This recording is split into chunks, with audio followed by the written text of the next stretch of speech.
আপাতত রাজনৈতিক সিনারিওতে তিনটা ব্লক হতে যাচ্ছে। একটা ইসলামিক ব্লক অলরেডি হয়ে গিয়েছে, আরেকটা হলো বিএনপির নেতৃত্বে একটা ব্লক হচ্ছে, আরেকটা হলো আমাদের নেতৃত্বে একটা ব্লক হচ্ছে।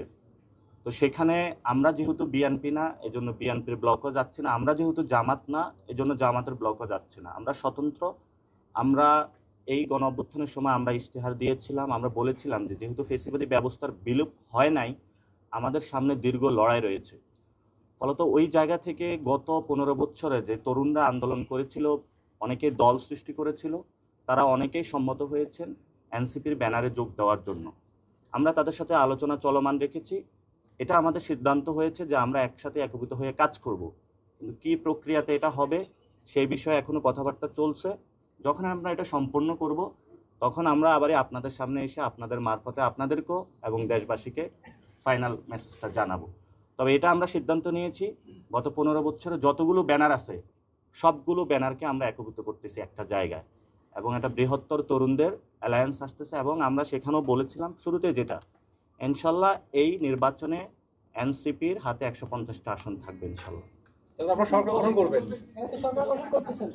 এই গণ অভ্যুত্থানে যেই সরকারটা হবে, এই পার্লামেন্টে আমরা যেটা বলেছি, এই পার্লামেন্টে কোনো সরকারি দল, বিরোধী দল পলিসিগত জায়গা থাকবে, যে একটা জায়গায় পার্লামেন্ট হবে আওয়ামী লীগের বিরুদ্ধে এবং জাতীয় পার্টির বিরুদ্ধে।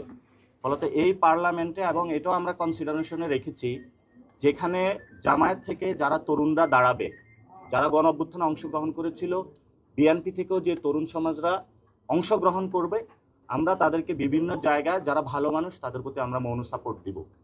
কিন্তু আমাদের যারা প্রার্থী থাকবেন, আমরা কি প্রক্রিয়াগতভাবে বাছাই করব সেটাও আপনাদের সামনে আজকে স্পষ্ট করেছি। কিন্তু আমরা এটা দেশবাসীর সামনে স্পষ্ট করতে চাই, আগামীর যে সংসদটা হবে, এখানে আওয়ামী লীগ থাকবে না, জাতীয় পার্টি থাকবে না। এবং এটা দীর্ঘদিন ধরে আমরা বলে আসছি, 5 তারিখের যে গণ অভ্যুত্থান, সেখানে বুলেট রেভলিউশন হয়েছিল, এবারে ব্যালট রেভলিউশন হবে, যেই রেভলিউশনের মধ্য দিয়ে ভোটিং প্রসেস এবং সব জায়গা থেকে বাংলাদেশ থেকে আওয়ামী লীগ এবং জাতীয় পার্টি হারিয়ে যাবে ইনশাআল্লাহ। গণ অধিকার কি আপনাদের সাথে একীভূত হচ্ছে কিনা?